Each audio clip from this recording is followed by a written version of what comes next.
கூட்டம் கூடுறதுனால நீங்கள் வந்து வீட்டிலே உட்காருன்னா வீட்டில் உட்காந்துட்டு என்ன பண்ண போகிறீங்க? வடை சுட போகிறீங்களா? முட்டைக்கு அதாவது நீங்கள் சூடு கொடுத்துட்டு முட்டை இது பண்ண போகிறீங்களா? நீங்கள் நாற்காலி கனவு வந்துருச்சு இல்லை உங்களுக்கு? நீங்கள் முதல்வராகணும் கனவு காண ஆரம்பிச்சிட்டிங்களே, கனவு கண்டா அமௌண்ட் போகிறோமா உங்களுக்கு? மக்களை சந்திக்கணும்ல. மக்கள் கூட்டம் வந்துடும்னா உட்காந்து எப்போ தான் வர்றது? நீங்கள் அரசியலுங்கிறது சினிமா கிடையாது சார்.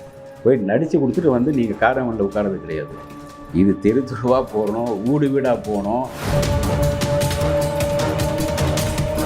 மக்களை சந்திக்கும் போது தான் மக்களை நீங்கள் மதிக்கிறீங்க, மக்களுக்காக நீங்கள் நிற்கிறீங்க, மக்களுக்காக பேசுவீங்கன்னு அர்த்தம்.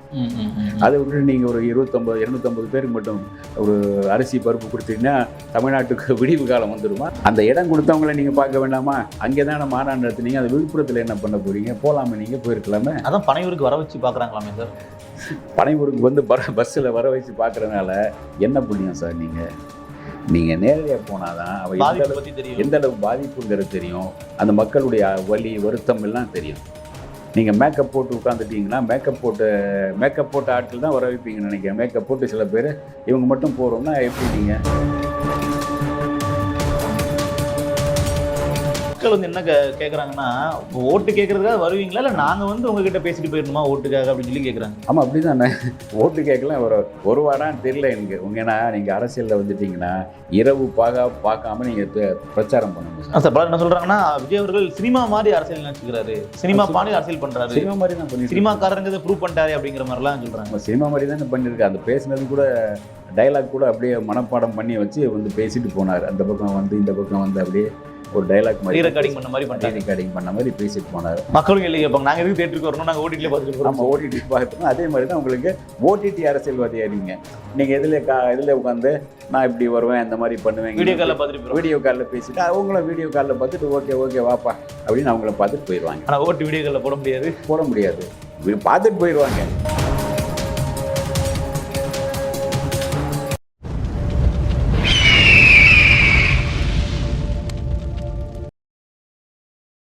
அரசியல் கருடன் உறவுகளுக்கு வணக்கம். இன்றைய நிகழ்ச்சியில் நம்மோடு இணைந்திருக்கும் சிறப்பு விருந்தினர் பத்திரிகையாளர் சபிதா ஜோசப் அவர்கள். சார் வணக்கம். வணக்கம் சார். சார், விஜய் அவர்கள் பனையூரில் வெள்ள நிவாரண உதவிகள் வந்து கொடுத்துருக்காரு. அவர்கள் வீட்டுக்கே வர வைத்து ஏன் அவர் கீழே இறங்கி வரமாட்டாருன்ற கேள்வி மக்கள் மத்தியில் எழுந்திருக்கு. இதை எப்படி பார்க்குறீங்க? ஒரு சினிமா நடிகர் தானே சார், மாஸ் ஹீரோ அப்படின்னா நீங்கள் வந்து பெரும்பாலும் வந்து வெளியே வரமாட்டாங்க, காரமணில் உட்காந்துருப்பாங்க. ஒரு ஷாட் வந்து நடித்து கொடுத்துட்டு அப்படியே வேர்த்து துடைச்சிட்டு அப்படியே காரமணில் போய் உட்காந்து ரெஸ்ட் எடுத்து சாப்பிட்டு காஃபி ஜூஸ் எல்லாம் சாப்பிட்டு மறுபடியும் ஷாட் ரெடி அப்படின்னு சொல்லும்போது மறுபடியும் வருவாங்க. இப்படி பழகியாச்சு. இப்போ ஒரு அரசியல்வாதி இல்லை சார். ஆனால் அரசியல்வாதியாக நீங்கள் இன்னும் ப்ரொமோட் ஆகலையே. அரசியல்வாதியாக மாறணும்னா நீங்கள் வந்து நிறைய இன்னும் மாற வேண்டியிருக்கு. மக்கள்கிட்டே நீங்கள் வரலையே. இன்னும் மக்கள் பக்கத்துலேயே நீங்கள் நிற்கலையே. மக்கள் கூட பேசி, மக்கள் கூட பழகி, மக்களுக்காக குரல் கொடுக்குறதுன்னு ஒன்று இருக்கு இல்லையா? நீங்கள் கேஸ் விலை ஏறினப்போ நீங்கள் ஒன்றும் சொல்லலை, சிலிண்டர் விலை ஏறினப்போ ஒன்றும் சொல்லலை. இதெல்லாம் மக்களுக்கான பிரச்சனை, உங்கள் சொந்த பிரச்சனை கிடையாது. உங்கள்கிட்ட காசு இருக்குது, நீங்கள் வாங்கிடுவீங்க. மக்கள் அன்றாடம் காசுங்க என்ன பண்ணுவாங்க? இதெல்லாம் இருக்கு இல்லையா?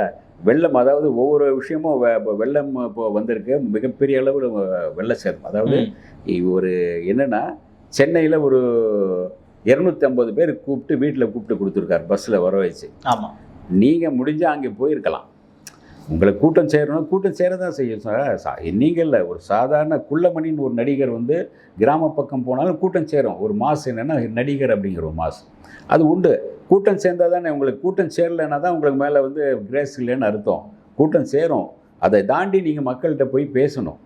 அவங்க என்ன சொல்கிறாங்கன்னா, விஜய் அவர்கள் போகிறதுனாலே கூட்டம் வந்துருச்சுன்னா எப்படி நாங்கள் மக்களை வந்து ஒருங்கிணைக்கிறது? அது வந்து மக்களுக்கே ஒரு பிரச்சனையாக மாறிடும்னு அவங்க கட்சிக்காரங்களாம் சொல்கிறாங்க. மக்களுக்காருக்கு பிரச்சனை இல்லை. நீங்கள் அது அவங்களுக்குன்னு எஸ்கார்டு வச்சுருக்கீங்களா சார்? 10-20 பேர் இருக்காங்க. அவங்க வந்து ஒரு சங்கிலி மாதிரி நிற்குவாங்க. அதை பார்த்துட்டு அதுக்கு நடுவில் போயிட்டு முக்கியமான ஆட்கள் யாரோ அவங்கள வர வச்சு பேச போகிறீங்க. மக்கள்கிட்ட பேச களத்துக்கு போயிருக்கணும்னு சொல்கிறீங்க. ஆமாம், களத்தில் போனால் தான் உங்களுக்கு தெரியும். இப்போது உதயநிதி அவருக்கு எதிராக தான் சொல்லிட்டு இருந்தாங்க. உதயநிதியா விஜயான்னு சொன்னாங்க இல்லையா?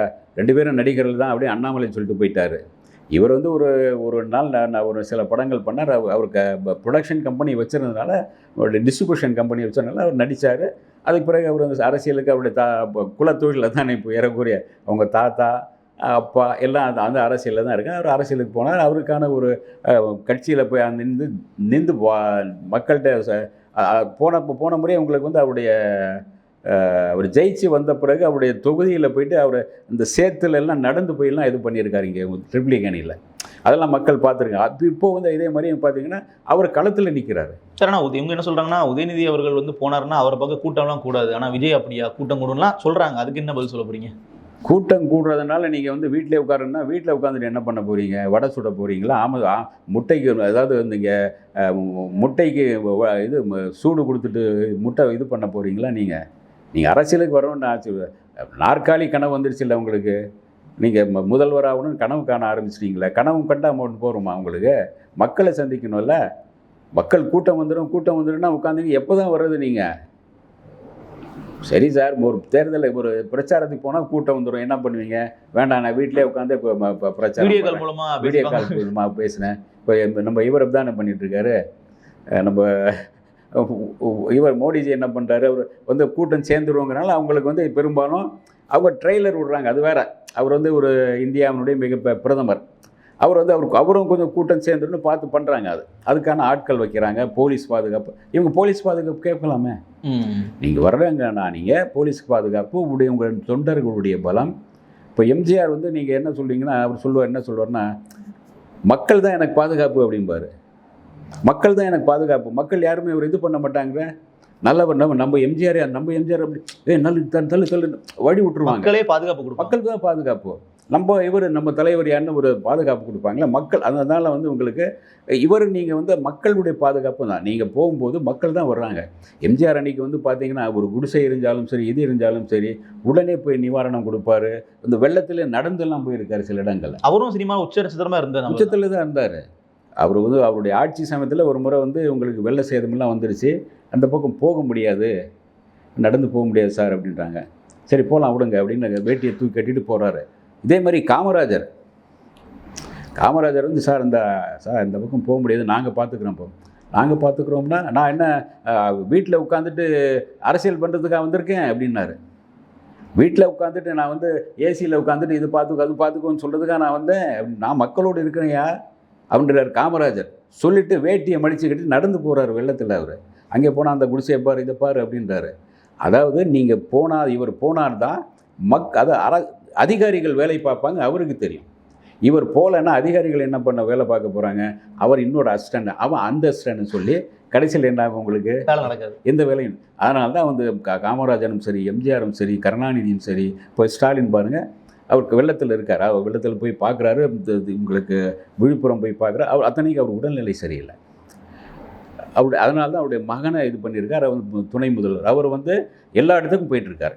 கூட்டம் சேர்ந்துட்டு தான் இருக்குது. கூட்டமாக இருக்க சரியில்லையா என்ன? அவர் வந்து நீங்கள் ஒரு கட்சியினுடைய முக்கியமான ஒரு பொறுப்பில் இருக்கார். முதல்வராக, துணை முதல்வர்னால் ஏறக்குறைய இந்த தமிழ்நாட்டினுடைய இரண்டாவது குடிமகன். முதல் குடிமகன் யாருன்னா ஸ்டாலின், ரெண்டாவது குடிமகனாக இவர் இருக்கார். இவர் தான் இவருக்கு அதனால இவர்கிட்ட கோரிக்கை வைக்கிறாங்க. உடனுக்குடன் நடக்குது, உடனே பார்க்குறா, அதை இது பண்ணுங்க, அது பண்ணு. இவர் வரும்போது வேலைகள் கிடக்கிற நடக்குது இல்லை சார். இப்போ விஜய் வந்து அது நடக்காது, தெரிய விஷயம். ஆனால் விஜய் வரும்போது உங்களுக்கு மக்கள் பார்க்குறாங்க. வந்து நம்மக்கிட்ட குறை கேட்டார், நமக்கு அரிசி பருப்பு கொடுத்தாரு சொல்லி இதுதான் சார் பேசுகிறது. வெள்ளம் வரும்போது வீட்டுக்கு வர வச்சார், பல்பொடி கொடுத்தாரு, டீவை கொடுத்தாரு அப்படின்னு அதான் பேசுவாங்க. ஒரு பஸ் எடுத்துகிட்டு சென்னையில் உங்களுக்கு எத்தனை பாப்புலேஷன் இருக்குது? 1 கோடி பேர் இருக்காங்க சார். நீங்கள் 250 பேரை கொடுத்தா போகிறோமா? மிச்ச ஆட்கள் என்ன பாவம் செஞ்சாங்க? மிச்ச ஆட்கள் சென்னையிலே பாதிக்கப்பட்டவங்க சில பேர் இருக்காங்களே சில ஏரியாக்களில். அவங்களுக்கு என்ன பண்ண போகிறீங்க? நீங்கள் நேரடியாக, அதாவது திருவண்ணாமலையில் நீங்கள் இருக்குது. திருவண்ணாமலை இது வரைக்கும் இதானதே கிடையாது. எனக்கு தெரிஞ்ச அந்த கோயிலுக்கு கீழே அந்த பக்கம் அந்த ஒரு பஸ் ஸ்டாண்ட் வரும்போது ஒரு பள்ளமாக இருக்கும் பாருங்கள். ஒரு பக்கத்தில் இருக்கிற மலையே இதாகிட்டு ஏறக்குறைய உங்களுக்கு வயநாடு மாதிரி நடந்துருச்சு இல்லையா? ஒரு வீடே வந்து இது பண்ணுது. ஒரு வீட்டில் இருந்து வந்து சம்மந்தமே இல்லாத பக்கத்து வீட்டு குழந்தைங்கள்லாம் சேர்ந்து 7 பேர் சாகுறாங்க. அந்த இடத்துல போய் இவர் நிற்கிறாரு, ஸ்டாலின் உதயநிதி நிற்கிறாரு. அது கொஞ்சம் கண்கலங்கிறார். இது வந்து நம்முடைய தலைவர்கள் நம்ம பக்கத்தில் வரணும், நம்மகிட்ட பேசணும்னு மக்கள் ஆசைப்படுவாங்க சார். ஒரு யாராவது ஒருத்தர் ஒரு தீ குளிக்கிறாங்க பாருங்கள், அந்த நேரத்தில் பார்த்தீங்கன்னா அப்படின்னு அலைவாங்க. ஏன்னா யாராவது நம்மளை பிடிக்க மாட்டாங்களான்னு. இவங்க யாராவது பிடிச்சாங்கன்னா அவங்க சேர்த்து போயிடுவாங்க, 2 பேரும் எரிஞ்சிடுவாங்க வைங்க. ஆனால் தனக்கு ஆறுதல் சொல்கிறதுக்கு தன்னுடைய தலைவன் வர வேண்டும். அப்படின்னா தன்னுடைய முதல்வர் வர வேண்டும், தன்னுடைய தொகுதியில் இருக்கிறவங்க வர வேண்டும், தன்னுடைய ஒரு சாதாரண கிளை தலைவர் வரணும், இதெல்லாம் பார்ப்பாங்க மக்கள். உனக்கு ஓட்டு போட்டோம்ல, நீ வந்து நிற்கணும்ல, அதை தான் அவர் பண்ணுறாங்க. நீங்கள் உங்களுக்கு ஓட்டு போடணும், அடுத்த கட்டத்தில் நீங்கள் அவங்ககிட்ட போய் நிற்கணும்னா என்ன பண்ணுவீங்க? வீட்டில் உட்காந்து அறிக்கை விடுவீங்களா, இல்லை பேசுவீங்களா? அதாவது அரசியலுங்கிறது சினிமா கிடையாது சார். போய் நடித்து கொடுத்துட்டு வந்து நீங்கள் காரமணில் உட்காரது கிடையாது. இது தெருவாக போகணும், வீடு வீடாக போகணும். அந்த காலத்தில் எம்ஜிஆர் பார்த்தீங்கன்னா அதாவது காலைல 3 மணிக்கெல்லாம் சில இடங்களில் போய் பேசியிருக்காரு. அவர் நடிகர் சார், பெரிய ஃபேமஸான நடிகர். அவருக்கும் கூட்டம் இதை விட எக்கச்சக்கமாக. ஆமாம், இதை விட கூட்டம் சேர்ந்துருக்கு. அவர் வந்து என்னென்னா நைட்டெல்லாம் முழிச்சு இவருக்கு எம்ஜிஆர் வராருன்னா முழிச்சிட்டு இருப்பாங்க நைட்டு 3 மணிக்கு. என்கிட்ட ஒருத்தர் சொல்கிறாரு, நைட்டு 3 மணிக்கு நான் பார்த்துருக்கேன், தூண்டு பையனாக இருந்தேன், அவருக்காக முழிச்சிருந்து நைட்டு 3 மணிக்கு பார்த்தேன் அப்படின்றார். அப்போ வந்து அவர் வந்து நினச்சா என்ன பண்ண, நம்ம நடிகர் நாம் எதுக்கு போனோம், போய் ஒரு கூட்டம் ஓட்டிட்டு அதோடு போயிட்டே இருக்கலாம்னு நினச்சிருக்கலாம்ல. அப்படி நினச்சிருந்தா அவர் வந்து எம்ஜிஆர் பிடித்திருப்பாரா? மக்கள்கிட்ட இருந்தார், அவருக்காக காத்திருக்காங்க, அவருக்கு பார்க்குற காத்திருக்காங்கங்கிறது தான். அவரை காத்திருக்கும் போது மக்களுக்கு நீங்கள் வந்து மக்களை சந்திக்கும் போது தான் மக்களை நீங்கள் மதிக்கிறீங்க, மக்களுக்காக நீங்கள் நிற்கிறீங்க, மக்களுக்காக பேசுவீங்கன்னு அர்த்தம். அதை விட்டு நீங்கள் ஒரு 250 பேருக்கு மட்டும் ஒரு அரிசி பருப்பு கொடுத்தீங்கன்னா தமிழ்நாட்டுக்கு விடிவு காலம் வந்துடுமா? அவ்வளோ வேண்டாம். விழுப்புரத்தில் நீங்கள் வந்து மாநாடு நடத்துனீங்க. மாநாடு நடத்துகிற இடமே இப்போது வெள்ளக்காடாக இருக்குது. அந்த இடம் கொடுத்தவங்களை நீங்கள் பார்க்க வேண்டாமா? அங்கே தானே மாநாடு நடத்துனீங்க. அந்த விழுப்புரத்தில் என்ன பண்ண போகிறீங்க? போகலாமே, நீங்கள் போயிருக்கலாமே. அதான் பனையூருக்கு வர வச்சு பார்க்குறாங்களாமே சார். பனையூருக்கு வந்து பஸ்ஸில் வர வச்சு பார்க்குறதுனால என்ன புண்ணியம் சார்? நீங்கள் நேரடியாக போனால் தான் அவள் பற்றி தெரியும், எந்த அளவு பாதிப்புங்கிறது தெரியும், அந்த மக்களுடைய வலி வருத்தம் எல்லாம் தெரியும். நீங்கள் மேக்கப் போட்டு உட்காந்துட்டீங்கன்னா மேக்கப் போட்ட ஆட்கள் தான் வர வைப்பீங்கன்னு நினைக்கிறேன். மேக்கப் போட்டு சில பேர் இவங்க மட்டும் போகிறோம்னா எப்படி? நீங்கள் பனையூருக்கு நீங்கள் எத்தனை பேர் வர வைப்பீங்க? தமிழ்நாட்டிலேருந்து ஒவ்வொரு ஊர்லேருந்து பஸ்ஸாக வருதா என்ன? இல்லையே. திருவண்ணாமலையிலேருந்து எத்தனை பஸ் வருது உங்களுக்கு? இதில் விழுப்புரத்தில் எத்தனை பஸ் வருது? இவரை பார்க்க எத்தனை பஸ் அனுப்பியிருக்காரு? இதெல்லாம் ஒரு அரசியலே கிடையாது. சும்மா ஒரு போங்குன்னு சொல்லுவாங்க, அந்த மாதிரி எது ஒரு இது பண்ணி மக்கள் வந்து என்ன கேட்குறாங்கன்னா, ஓட்டு கேட்கறதுக்காக வருவீங்களா, இல்லை நாங்கள் வந்து உங்ககிட்ட பேசிட்டு போயிடணுமா ஓட்டுக்காக அப்படின்னு சொல்லி கேட்குறாங்க. ஆமாம், அப்படி தானே. ஓட்டு கேட்கலாம் ஒரு வாரம் தெரியல எனக்கு. உங்கன்னா நீங்கள் அரசியலில் வந்துட்டிங்கன்னா இரவு பார்க்காம நீங்கள் பிரச்சாரம் பண்ணணும் சார். இரவு பகல் பார்க்காம பிரச்சாரம் பண்ணணும். எம்ஜிஆர் இருக்கும்போது எஸ்எஸ்ஆர் வந்து டிஎம்கேல இருக்கார். பெரிய பிரச்சனை வருது. எங்கள் ஊருக்கு வந்தால் அவரை வெட்டி விடுவேன் அப்படின்றாரு எஸ்எஸ்ஆர். சர்ச்சை மிகப்பெரிய அளவு போகுது. எம்ஜிஆர் கிளம்புறாரு, வாங்க கிளம்பலாம் அப்படின்னு போனால் வரிசையாக வந்து பெண்கள் வந்து அந்த ஆர்த்தியோடு நிற்கிறாங்க.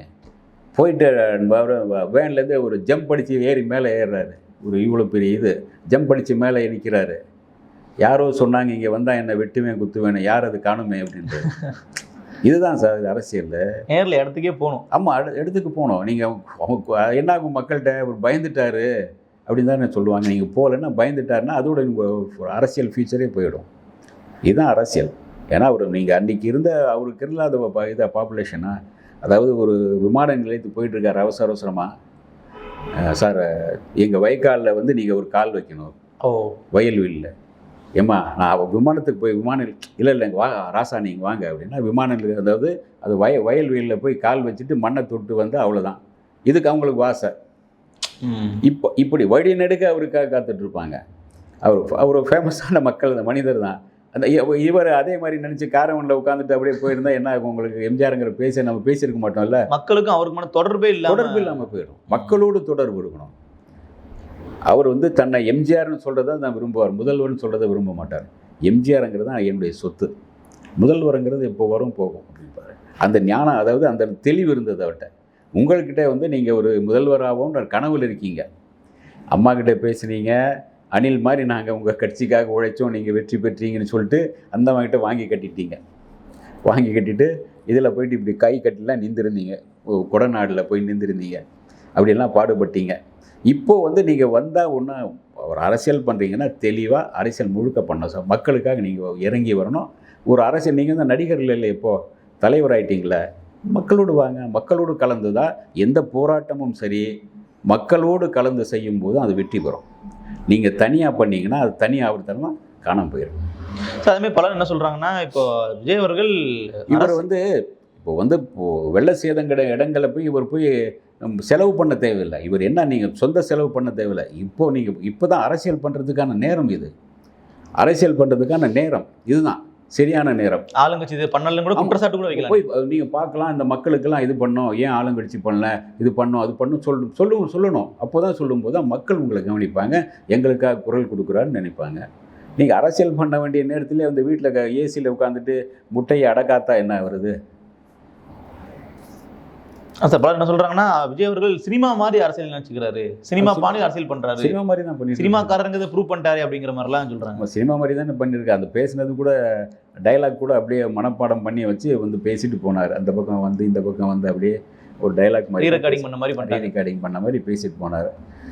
அது நீங்கள் மக்களோடு சேரும்போது தான் எந்த போராட்டமும் வெற்றி பெறும். மக்களோடு சேர்ந்தால் தான் நீங்களும் நாளைக்கு ஒரு தலைவராக உருவாக முடியும், மக்களுக்கான ஒரு தலைவராக உருவாக முடியும். அது இல்லைன்னா நீங்கள் தனியாக தான் நிற்கிறோம். சார் அதே மாதிரி இப்போ விஜய் அவர்கள் மாநாட்டில் பேசும்போதே கூட எம்ஜிஆர் அவர்கள் வரலையா அப்படின்லாம் கேட்குறாரு. அதில் தன்னை ஒரு எம்ஜிஆராக நினைத்துக் கொள்றாரா விஜய்?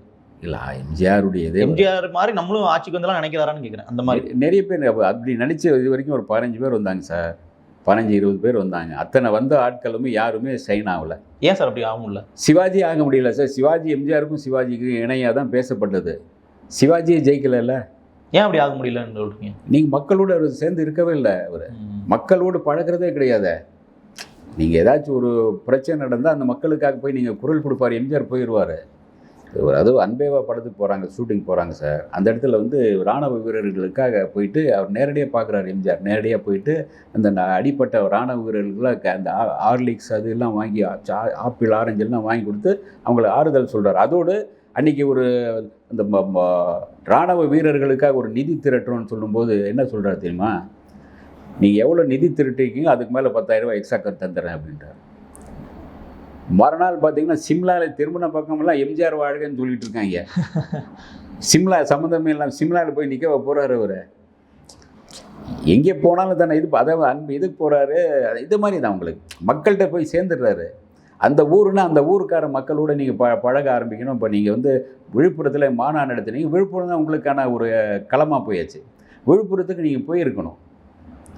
நல்லதோ கெட்டதோ நீங்கள் காரில் உட்காந்துட்டு பாருங்கள், இல்லை இறங்கி போய் பாருங்கள், கூட்டம் என்ன சேர்ந்துட போகுது.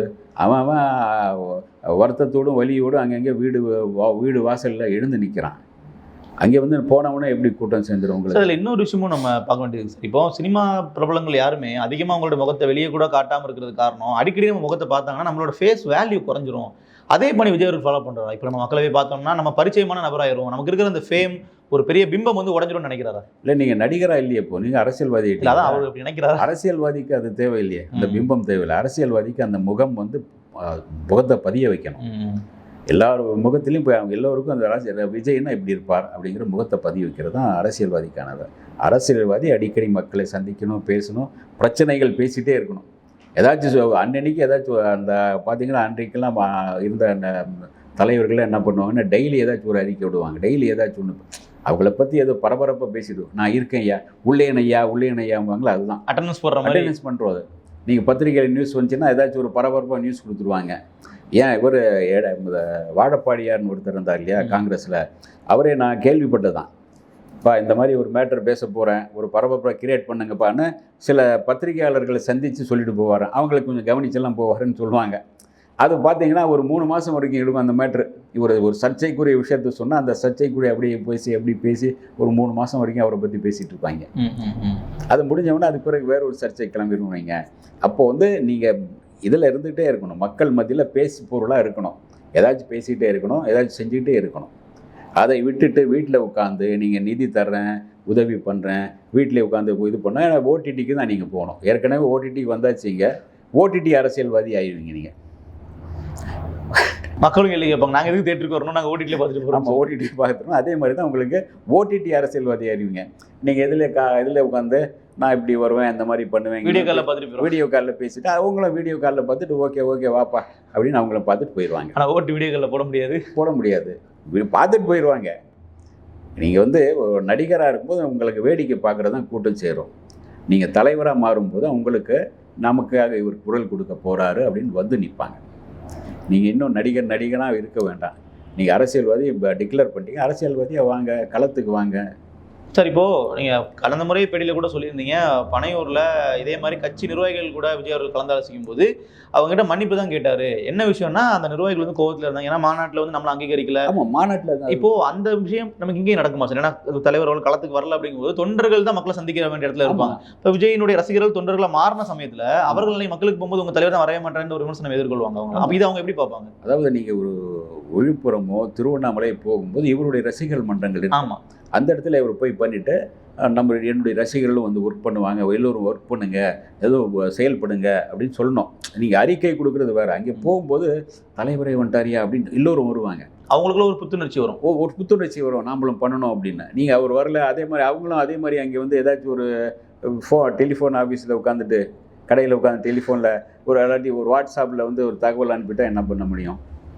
சார் அங்கே பார்த்துருங்கப்பா, நீ பார்த்துருக்குப்பா, நீ பார்த்துக்கோன்னு வாட்ஸ்அப்லேயே நீங்கள் வந்து வெள்ள நிவாரண நிதி கொடுத்த மாதிரி ஆயிடுது. சிறிய சிறிய கட்சிகள்லாம் களத்தில் இறங்கி வேலை பார்க்குறாங்களே சார். அப்படி இருக்கும்போது லெட்டர் பேட் கட்சிகள் கூட களத்தில் இருக்கும்போது நீங்கள் 2020 ஆட்சியை பிடிக்க போகிறோன்னு சொல்லிட்டு இருக்கிறவங்க வெளியே வரலான்னு என்ன பண்ணுறது? ஆட்சியை பிடிக்க போகிறேன், யாரை பிடிக்க போகிறேன்னு தெரியல. அது வந்து மக்கள் தீர்மானிக்கணும். அவங்க சொல்கிறாங்க, கிளைம் பண்ணிக்கிறாங்க. அவங்க சொல்லிக்கலாம். அது பெரிய கனவு காண்றது யாருக்கும் ஒரு சுதந்திரம் உண்டு.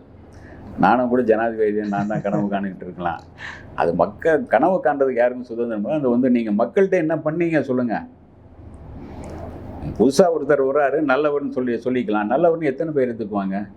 ஒவ்வொரு கட்சிக்கு ஒரு சதவீதம் சார். ஏடிஎம்கேக்குன்னா ஒரு 20% இருக்குதா, டிஎம்கேக்கு ஒரு சதவீதம், அப்புறம் வந்து அந்த அவங்க கூட்டணியில் இருக்கிற ஒவ்வொருத்தருக்கும் ஒரு சதவீதம். இப்போ இவருக்கு திருமாவுக்குன்னு ஒரு சதவீதம் இருக்கும், இவருக்கு நம்ம தங்கமணி இதில் நீந்தார் பாருங்க, அந்த தேனியில் அவருக்குன்னு சில ஓட்டு வங்கி இருக்குல்ல.